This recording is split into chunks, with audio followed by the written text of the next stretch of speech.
Friends, मैं हूं SB Singh और स्वागत करता हूं आपका अपने प्यारे से चैनल शिवा साइंस क्लासेज में। दोस्तों, आज का टॉपिक बहुत ही महत्वपूर्ण है क्योंकि आज हम सीखने वाले हैं, क्योंकि इसी से आपके दर्पण से संबंधित बहुत ही क्वेश्चन पूछे जाते हैं बोर्ड परीक्षाओं में। इसलिए आज का टॉपिक बहुत ही इंपॉर्टेंट है। लास्ट तक आप वीडियो में बने रहिए, पूरा आपको एक एक कॉन्सेप्ट समझा के जाएंगे, वादा है हमारा। तो चलिए इसी जोश के साथ हम स्टार्ट करते हैं अपना वीडियो। देखो, पार्ट नंबर 5 है प्रकाश का परावर्तन एवं अपवर्तन। इसके अंतर्गत आज हम पढ़ने वाले हैं कि गोलीय दर्पण द्वारा बनने वाले किरण आरेख, किस प्रकार से गोलीय दर्पण के द्वारा किरण आरेख बनाए जाते हैं, इन सारी बातों को हम सीखने वाले हैं। तो गोलीय दर्पण द्वारा जो बनने वाले किरण आरेख हैं, तो पहले हम देखो गोलीय दर्पण के दो प्रकार बताए थे। एक तो हमने बताया था कि अवतल दर्पण क्या होता है और दूसरा बताया था कि उत्तल दर्पण क्या होता है। तो आज हम बेसिकली समझने वाले हैं कि अवतल दर्पण द्वारा बनने वाले किरण आरेख क्या होते हैं। तो अवतल दर्पण के द्वारा जो बनने वाले आपके किरण आरेख हैं, तो कहां कहां पर वस्तुएं रखी जा सकती हैं, किन किन जगहों पर वस्तुएं रख करके हम वस्तु का प्रतिबिंब बना सकते हैं, इन सारी बातों पर डिस्कस करने वाले। तो दोस्तों, बताएं आपको कि अवतल दर्पण द्वारा जो बनने वाला किरण आरेख है, उसमें आपके 6 जगह पर वस्तुएं रखी जा सकती है। 6 जगह पर। एक कहां पर, ये समझ लो। पहला, जब वस्तु अनंत पर, मतलब कि पहले नंबर पे यहां पर रखी जाएगी, एक नंबर पे यहां पर। दूसरे नंबर पर जब वस्तु अनंत और वक्रता केंद्र के बीच में, ये आपका वक्रता केंद्र, अगर इससे आप वाकिफ नहीं हो तो पी को क्या बोलते हैं, ध्रुव बोलते हैं, इंग्लिश में पोल बोलते हैं। फोकस, मुख्य फोकस, ठीक है, वक्रता केंद्र को सी से। तो यहां पर क्या बताया दूसरा पॉइंट कि जब वस्तु अनंत और वक्रता केंद्र के बीच में स्थित हो, तो यहां पर एक वस्तु रख देंगे, दो दूसरे नंबर पे हो गया। तीसरा क्या कह रहा है, जब वस्तु सी पर हो, तो तीसरा सी पे। चौथा, सी और एफ के बीच में रखा जाएगा, देखो लिखा होगा यहाँ पर, जब वस्तु सी और एफ के बीच में हो। तीसरा वो अगला कितना हो गया, 5वां नंबर, ये फोकस पे, और दूसरी ये यहाँ पे रखा जाएगा। तो अगर दोस्तों आपको एक ट्रिक बता दे, यहाँ पर कभी नहीं भूलोगे, आपको एक ट्रिक बताते हैं, मजेदार ट्रिक। वो ट्रिक कौन सी, समझो। यहाँ पर हम नंबरिंग डाल देते हैं, 1 number, 2 number, 3 number, 4 number, 5 number और 6 नंबर। अब इस 6 को छोड़ के यहां से हम नंबरिंग डालेंगे 1, यहां पे डालेंगे 2, यहां पे 3, यहां पर 4 और यहां पर 5। अब देखो याद करने का तरीका क्या होता है, पेपर में यही पूछता है ऑब्जेक्टिव में, याद करने का तरीका। अगर पूछे कि यदि कोई वस्तु अनंत पर रखी है, तब उसका प्रतिबिंब या उसका प्रतिबिंब कहां बनेगा, तो आपको बताना है। यदि अनंत पर है तो देखो 1 नंबर कहां पे आ रहा है, फोकस पे आ रहा है। इसका मतलब है कि यदि कोई वस्तु अनंत पर रखी है ना, तो उसका प्रतिबिंब फोकस पर बनेगा। समझ में आ रहा है। दूसरा देखो, यदि कोई वस्तु पूछे कि यदि कोई वस्तु अनंत और वक्रता केंद्र के बीच में रखा हो, तब उसका प्रतिबिंब कहां बनेगा, तो उसका प्रतिबिंब आ जाएगा आपका यहाँ पर, कहां पे, फोकस और वक्रता केंद्र के बीच में। क्लियर हो रहा है। तीसरा देखो, तीसरे नंबर पे तीसरा नंबर है, यदि कोई वस्तु बोले कि वक्रता केंद्र पर है, तब उसका प्रतिबिंब वक्रता केंद्र पर ही बनेगा। क्लियर है दोस्तों। चौथा, यदि कोई वस्तु वक्रता केंद्र और फोकस के बीच में रखी हो, ध्यान से देखो, वक्रता केंद्र और फोकस के बीच में रखी हो, तब उसका प्रतिबिंब कहां बनेगा, चौथा नंबर कहां है, ये देखो। मतलब कि यदि कोई वस्तु वक्रता केंद्र और फोकस के बीच में रखी है, तब उसका प्रतिबिंब वक्रता केंद्र और अनंत के बीच में बनेगा। अगला पॉइंट, इधर आ जाओ, यदि कोई वस्तु फोकस पे रखी है, तब उसका प्रतिबिंब 5 नंबर कहां पे है, 5 नंबर, मतलब अनंत पर। यदि कोई वस्तु फोकस पे रखी गई है, तब उसका प्रतिबिंब कहां बनेगा, अनंत पर बनेगा। क्लियर है। और यदि कहे कि यदि कोई वस्तु पोल और फोकस के बीच में रखी है, ध्रुव और मुख्य फोकस के बीच में रखी है, तब उसका प्रतिबिंब दर्पण के पीछे बनेगा। कहां बनेगा, दर्पण के पीछे बनेगा। कैसा बनेगा, आभासी बनेगा, और कैसा बनेगा, सीधा बनेगा, सीधा प्रतिबिंब बनेगा। इधर जो प्रतिबिंब बनेंगे ये वास्तविक बनेंगे। कैसे बनेंगे, वास्तविक एवं उल्टा, वास्तविक एवं उल्टा। क्लियर हो गया। इधर जो, क्योंकि अवतल दर्पण है, अवतल दर्पण में प्रतिबिंब दर्पण के सामने बनते हैं। कहां बनते हैं, दर्पण के सामने बनते हैं, और जो दर्पण के पीछे बनते हैं वे आभासी होते हैं। जैसे हमने समतल दर्पण में पढ़ाया था कि आप जब दर्पण में देखते हो तो वह प्रतिबिंब आपका आभासी होता है। क्लियर हो रहा है। तो दर्पण के जब पीछे बनेगा प्रतिबिंब तो आपका आभासी होगा और कैसा होगा, सीधा प्रतिबिंब बनेगा। आप कैसे दिखते थे, सीधे दिखते थे, वही सेम प्रोसेस यहाँ पर है। आई होप आपको ये समझ में आएगा। एक बार फिर से रिपीट करते हैं, ये बहुत अच्छी ट्रिक है। एक चीज और समझ लो, मान लो ये वस्तु है तो यहाँ पर जो प्रतिबिंब बनेगा वो एकदम छोटा बनेगा, फिर उससे थोड़ा क्या होगा, थोड़ा सा बड़ा होगा, फिर उससे बड़ा होगा, फिर उससे बड़ा, और अनंत पर बहुत बड़ा होगा। मतलब कि बढ़ता हुआ चला जाएगा। देखो जैसे जैसे हम वस्तु को दर्पण के पास लाते जाते हैं उसका आकार बढ़ता जाता है। ध्यान से समझो, वस्तु दूर रहेगी प्रतिबिंब छोटा बनेगा, वस्तु और आगे आएगी, दर्पण है ये, समझ लो। ये क्या है आपका अवतल दर्पण है। क्या है, अवतल दर्पण। तो अवतल दर्पण में जैसे जैसे वस्तुएं पास आएंगी ना वैसे वैसे प्रतिबिंब जो उनका होगा वो बड़ा होता चला जाएगा यहाँ पर। तो चलिए अब एक एक पॉइंट को समझते हैं कि इसका हम किरण आरेख कैसे बनाएंगे। तो ये इतना क्लियर हो गया। देखो एक चीज और बता दें तुमको, ये तो आपको पता हो गया कि क्योंकि पेपर में पूछता है ना कि कौन सा वस्तु, मान लो पूछे लेगा कि यदि कोई वस्तु अनंत पर रखी हो तब उसका प्रतिबिंब कहाँ बनेगा। तो आई होप ये आपको समझ में आएगा। यदि कोई पूछे कि यदि कोई वस्तु अनंत पर रखी है तो एक नंबर ढूंढो भैया, एक नंबर कहाँ है, फोकस पे। तुरंत से बता दिया हम कि यदि कोई वस्तु अनंत पर है तो प्रतिबिंब फोकस पर। क्लियर हो गया। फिर पूछे कि यदि कोई वस्तु अनंत और वक्रता केंद्र के बीच में हो, दो नंबर है, दो नंबर कहाँ है भैया, फोकस और वक्रता केंद्र के बीच में, इसका मतलब है उसका प्रतिबिंब वक्रता केंद्र और फोकस के बीच में बनेगा। और आगे बढ़ाओ, 3 नंबर पे यदि कोई वस्तु, ध्यान रखना, यदि कोई वस्तु वक्रता केंद्र पर है तब उसका प्रतिबिंब वहीं बनता है। अभी किरण आरेख में आपको ये सारे पॉइंट क्लियर होंगे। तो चौथा पॉइंट क्या है, जब वक्रता केंद्र फोकस के बीच में, 4 नंबर कहाँ है, ये यहाँ है, इसका मतलब अनंत और वक्रता केंद्र के बीच में वस्तु, उसका प्रतिबिंब बनेगा। क्लियर हो रहा है। तो ये आपके पॉइंट थे। अब किरण आरेख को समझने के लिए कि इसको आप सिद्ध करिए कि हाँ अनंत पर हम वस्तु रखेंगे तो प्रतिबिंब फोकस पर ही बनेगा। इस चीज को सीखने के लिए हमें 4 पॉइंट सीखने होंगे जो हमने नेक्स्ट वीडियो में, पहले की वीडियो में आपको बता रखा। वो पॉइंट कौन से हैं? पहला पॉइंट हमने बताया था, मान लो ये कोई अवतल दर्पण है, ये आपका पोल है, ये फोकस है, ये आपका सी है और ये अनंत है। तो हमने क्या बताया, पहला पॉइंट आपको ध्यान रखना, जब कोई वस्तु मुख्य अक्ष के समानांतर आती है तो वह फोकस से होकर गुजरती है। पहला पॉइंट, मुख्य अक्ष के समानांतर आएगी तो फोकस से होकर गुजरेगी, ये पहला पॉइंट है। दूसरा पॉइंट क्या कहता है, दूसरा पॉइंट कहता है कि यदि कोई वस्तु, या इसी में समझ लो, यदि कोई वस्तु, मान लो यहाँ पर ये वस्तु रखी हुई है तो वह मुख्य अक्ष के समानांतर, मुख्य अक्ष क्या है आपका, ये है मेन एक्सिस, तो ये मुख्य अक्ष के समानांतर जो किरण आ रही है वो फोकस से होकर गुजरेगी। और कह रहा है यदि कोई वस्तु फोकस से होकर गुजरे, यदि कोई वस्तु फोकस से होकर गुजरे तो वह मुख्य अक्ष के समानांतर हो जाती है। ये दूसरा पॉइंट हो गया, यदि कोई वस्तु फोकस से होकर गुजरेगी तो वह मुख्य अक्ष के समानांतर हो जाएगी। ये दूसरा पॉइंट है आपका। तीसरा पॉइंट क्या कहता है, ये आपका फोकस है, ये सी है, ये अनंत है। कह रहा है यदि कोई वस्तु अनंत से होकर गुजरेगी तो वह उधर से ही वापस चली जाएगी, ऐसे ही वापस वक्रता केंद्र से ही वापस लौट जाएगी। तो 2 पॉइंट ये हो गए, पहला मुख्य अक्ष के समानांतर जाएगी तो फोकस से गुजरेगी, फोकस से होकर आएगी तो मुख्य अक्ष के समानांतर जाएगी। 2 बातें हो गई। तीसरी बात आपकी ये है कि यदि कोई वस्तु, ये आपका क्या है, ये अवतल दर्पण है, क्या है, अवतल दर्पण है, और इससे जब कोई प्रकाश किरण टकराएगी तो ये उसी मार्ग में वापस लौट जाएगी। क्लियर है। अगला पॉइंट देखो, चौथा पॉइंट समझते हैं। 2 पॉइंट तो इसमें हो गए आपकी, ये तीसरा पॉइंट हो गया। चौथा पॉइंट कहता है कि यदि कोई वस्तु, मान लो ये आपका अवतल दर्पण है, इस तरह से ये अवतल दर्पण है, ये आपका पोल हो गया, ये आपका फोकस हो गया, ये वक्रता केंद्र हो गया, ये अनंत हो गया। तो यहाँ पर क्या होगा, यदि कोई वस्तु मेन एक्सिस पे आती है, यहाँ पर पोल पे आएगी तो उसी तरह से कोण आई जो आपने अपवर्तन में पढ़ रखा है वहीं से वापस चली जाएगी। तो ये 4 पॉइंट आपके थे, चौथा पॉइंट है, सॉरी, पहला दूसरा ये हो गया, तीसरा ये हो गया, चौथा पॉइंट आपका ये हो गया। तो जब आई है और ये आपका आर है, ये कोण बनाएगा।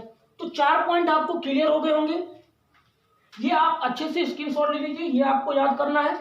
हमने बता दिया वस्तुएं कहाँ रखी जाएंगी। इसके बाद अब हम सीखने वाले इन्हीं 4 पॉइंट के सारे हम किरण आरेख बनाएंगे प्रत्येक का। तो इसको आप स्क्रीनशॉट ले लीजिए, उसके बाद हम आगे बढ़ते हैं।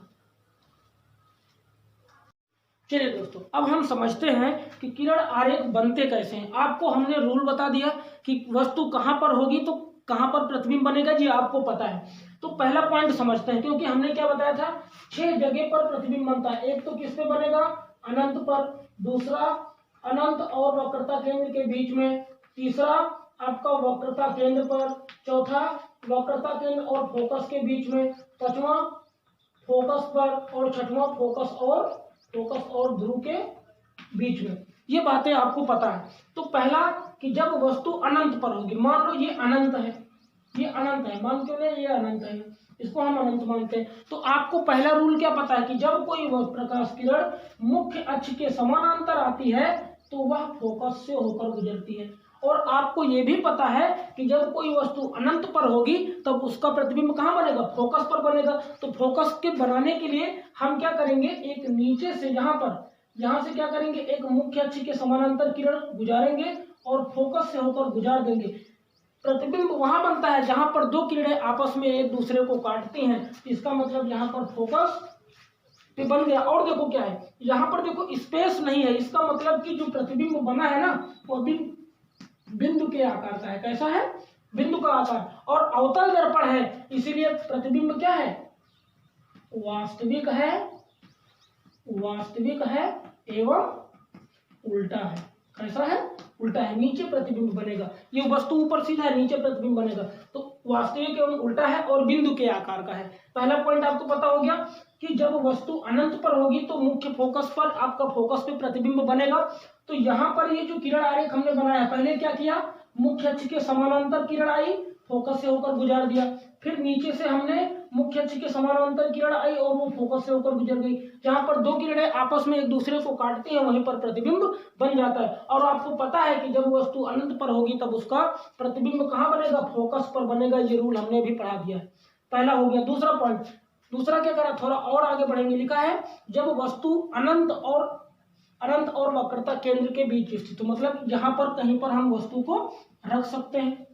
क्लियर है। और आपको ये भी पता है कि जब कोई वस्तु मुख्य अक्ष के समानांतर रखी जाती है और समानांतर जाती है तो वह फोकस से होकर गुजरती है।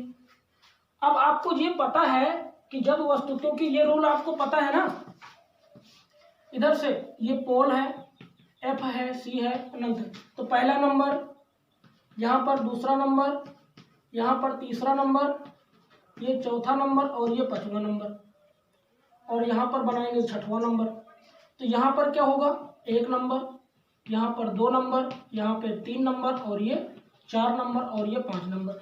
तो क्या कहा इसने कि जब वस्तु अनंत, मतलब अनंत और वक्रता केंद्र 2 नंबर पे, तो प्रतिबिंब कहाँ बनना चाहिए, वक्रता केंद्र और फोकस के बीच में, मतलब कि इसके और इसके बीच में। तो इसके लिए क्या करेंगे, यहाँ से एक हम वक्रता केंद्र के पास से किरण ऐसे गुजार देंगे और यहाँ पर देखो टकरा गई, जिसका मतलब प्रतिबिंब यहाँ बन गया और छोटा बना। कैसा बना प्रतिबिंब, छोटा बना। मतलब इस वस्तु से इसका आकार क्या है, छोटा है, बिंदु के आकार का नहीं है, छोटा है। और आपका प्रतिबिंब यहाँ पर बन गया। और यही नियम भी कह रहा है कि जब कोई वस्तु अनंत और वक्रता केंद्र पर हो, तो यहाँ पर देखो क्या रहा, वो अनंत और वक्रता केंद्र के बीच में वस्तु है, तो 2 नंबर पे वस्तु है। तो यहाँ देखो 2 नंबर, हमने ट्रिक बताई, 2 नंबर। इसका मतलब फोकस और वक्रता केंद्र के बीच में आपका प्रतिबिंब बनना चाहिए। देखो फोकस और वक्रता केंद्र के बीच में प्रतिबिंब बनना है कि नहीं बनना, तो बस आपको वस्तु भी रख दी, मुख्य अक्ष के समानांतर गुजार दिया, फोकस से होकर गुजरी और एक किरण आरेख वक्रता केंद्र से खींच दिया। जहां पर दोनों किरणें कटी वहीं पर प्रतिबिंब बन गया। ये आपका दूसरा हो गया। तीसरा कहता है कि जब जब वस्तु वक्रता केंद्र पर हो, इसी पे हो, तो आपको पता है कि जब कोई वस्तु वक्रता केंद्र पर होती है तब उसका प्रतिबिंब वक्रता केंद्र पर ही बनता है। तो आपको पता है, आपने ऐसे फोकस से होकर इस तरह से गुजार दिया। क्लियर हो गया। अब एक हम क्या करेंगे, यहीं से फोकस से होकर गुजार देंगे और यहाँ पे इस तरह से टकरा जाएगी। देखो यहाँ पे टक्कर हुई ना, इसका मतलब यहीं पर वक्रता केंद्र पर इसका वस्तु का प्रतिबिंब बन गया। तो देखो ये हम ऐसे क्यों कर रहे हैं, क्योंकि हमने 4 नियम बताए हैं पहला ये कि कोई समांतर आएगी तो फोकस से होकर गुजरेगी, प्रकाश किरण समांतर आएगी तो फोकस से, और जब फोकस से आएगी ये यहाँ पर जो आप इस तरह बनाइए, यहाँ पर ऐसे कर दीजिए, फोकस से होकर आएगी तो मुख्य अक्ष के समानांतर जाएगी। तो वस्तु पहला क्या कि जब कोई मुख्य अक्ष के समानांतर आएगी तो फोकस से गुजरेगी, फोकस से आएगी तो समानांतर जाएगी। तीसरा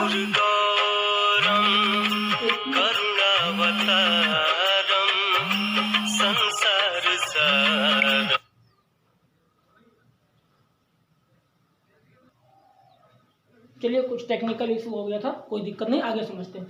तो हमने नियम बता दिया आपको कि यदि कोई वस्तु फोकस मतलब समानांतर आएगी तो फोकस से गुजरेगी, फोकस से आएगी तो समानांतर जाएगी, वक्रता केंद्र से आएगी तो वक्रता केंद्र से ही वापस जाएगी। तो यहाँ पर हमने क्या किया, एक तो समानांतर किरण आई फोकस से होकर गुजरी, दूसरी किरण हमने, क्योंकि हमको ये पता है कि जब वक्रता केंद्र पर है तब उसका प्रतिबिंब 3 नंबर पे है तो 3 नंबर पे ही बनेगा, इसीलिए हमने क्या किया, एक हमने फोकस से गुजारी और समानांतर जाएगी, जहां पे कट जाएगी वहीं पर प्रतिबिंब बन जाएगा। और देखो सेम टू सेम कट रहा है और बराबर आकार का प्रतिबिंब भी बन रहा है।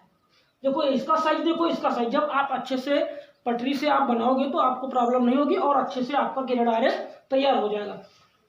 तो तीसरा पॉइंट, चौथा क्या कहता है, चौथा नियम कहता है, चलिए दोस्तों आज हम सीखते हैं, क्योंकि हमने पार्ट नंबर इसमें जो आपका अवतल दर्पण द्वारा जो बनने वाले प्रतिबिंब थे उसमें हमने 3 पॉइंट सीख लिए थे। क्या सीख लिए थे, पहला क्या सीख लिया था कि हम अगर कोई वस्तु यहाँ पर, ये मान लीजिए आपका पोल है, ये आपका फोकस है, जो वक्रता केंद्र है, और ये अनंत है। यदि कोई वस्तु मुख्य अक्ष के समानांतर आती है तो उसका जो प्रतिबिंब है वो फोकस पर बनेगा। वो कैसे बनेगा, मैंने बताया था कि यदि कोई फोकस से, मान लो यहाँ पर कोई वस्तु रखी हुई है और यहाँ से हम फोकस पे गुजार दें तो मुख्य अक्ष के समानांतर जाएगी, और जहाँ पे ये कटता है वहीं पर उसका प्रतिबिंब बन जाएगा। तो 3 पॉइंट तक समझ लेते हैं, चौथे पॉइंट की बात करते हैं। देखो क्या लिखा है, जब वस्तु वक्रता केंद्र और फोकस के बीच में रखी हो, तो यहाँ पर क्या करेंगे, देखो हमने क्या रखा, वक्रता केंद्र और फोकस के बीच में वस्तु रखी, और आपको पता है कि यदि कोई मुख्य अक्ष के समानांतर वस्तु आती है तो वह फोकस से होकर गुजरती है। फिर हमने क्या किया, क्योंकि हमको बनाना प्रतिबिंब कहाँ है, यदि कोई वस्तु वक्रता केंद्र और फोकस के बीच में होती है, वक्रता केंद्र और फोकस के बीच में, तब उसका प्रतिबिंब वक्रता केंद्र और अनंत के बीच में बनेगा, वक्रता केंद्र और अनंत के बीच में। तो हमने क्या किया, फोकस से होकर गुजारा और एक किरण यहाँ पर, और जहां पे कटी वहीं पर उसका प्रतिबिंब बन गया। तो ये आपका चौथा पॉइंट हो गया। देखो पांचवा समझते हैं, लिखा हुआ है जब वस्तु फोकस पर हो, तो जब अनंत पर थी तो वस्तु कहाँ, जब अनंत पर थी तो उसका प्रतिबिंब कहाँ बना, फोकस पे, और जब फोकस पे होगी तो कहाँ बनेगा, अनंत पर। देखो किस तरह से, यहाँ पर फोकस पे कोई वस्तु रखी हुई है, तो अब देखो यहाँ पे फोकस पे रखी है तो सीधा फोकस से तो गुजार नहीं सकते समानांतर करके, तो हम क्या करेंगे, यहाँ पर पोल के पास गुजारेंगे और पोल से यह अपवर्तित हो जाएगी, आपने अपवर्तन के नियम में पढ़ रखा है। फिर उसके बाद क्या करेंगे, एक वक्रता केंद्र से किरण गुजार देंगे। अनंत का मतलब ये कहीं मिलेंगी नहीं, अनंत पर वस्तु ऐसा मान लेते हैं कि इसका जो प्रतिबिंब है वो अनंत पर बनेगा। आई होप आपको समझ में आ रहा होगा। तो ये 5वां पॉइंट हो गया आपका। अब 6वां समझ लेते हैं। जब यहाँ पर क्या था, फोकस पर था, तो अब क्या होगा, फोकस से आगे बढ़ेगा, मतलब कि पोल और फोकस के बीच में वस्तु रखी जाएगी। तो यहाँ पर देखो क्या हो गया, ये आपका पोल है और ये फोकस है और इसके बीच में वस्तु रखी। अब फोकस के आगे वस्तु रखी है तो हम फोकस से तो गुजार नहीं सकते, इसलिए हम क्या करेंगे, यहाँ पर गुजारेंगे और समानांतर जाएगी। तो जब कभी भी, ये ध्यान रखना, कभी भी अगर पोल और ध्रुव के बीच में वस्तु रखी है तब उसका प्रतिबिंब आपका दर्पण के पीछे बनेगा।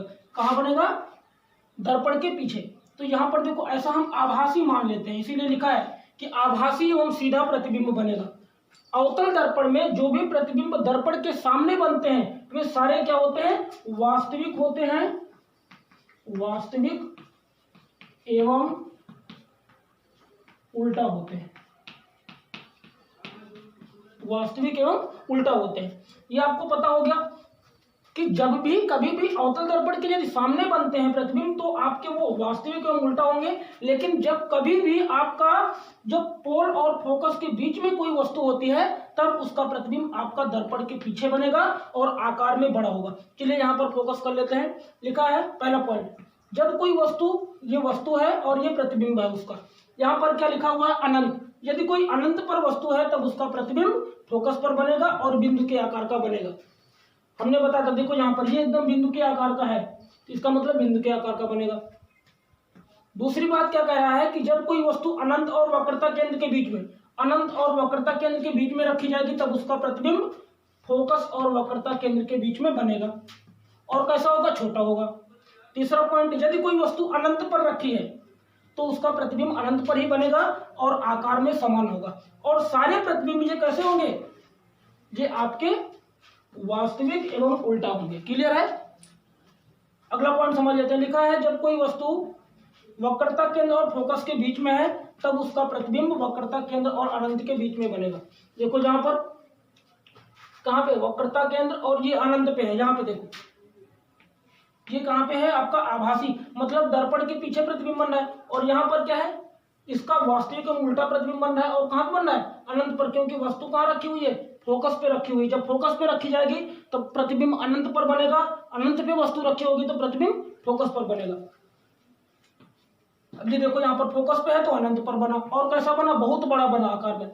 और जब फोकस और पोल के बीच में, तो हमने क्या बताया? दर्पण के पीछे बनेगा और आभासी एवं सीधा बनेगा। तो ये थे आपके अवतल दर्पण द्वारा बनने वाले किरण आरेख। अगले वीडियो में हम सीखेंगे कि उत्तल दर्पण द्वारा किस प्रकार से किरण आरेख बनते हैं। तो यदि आपको वीडियो पसंद आया तो प्लीज लाइक शेयर कमेंट जरूर करें, ताकि हमारा आने वाला वीडियो आपके पास सबसे पहले पहुंचे। तब तक के लिए धन्यवाद।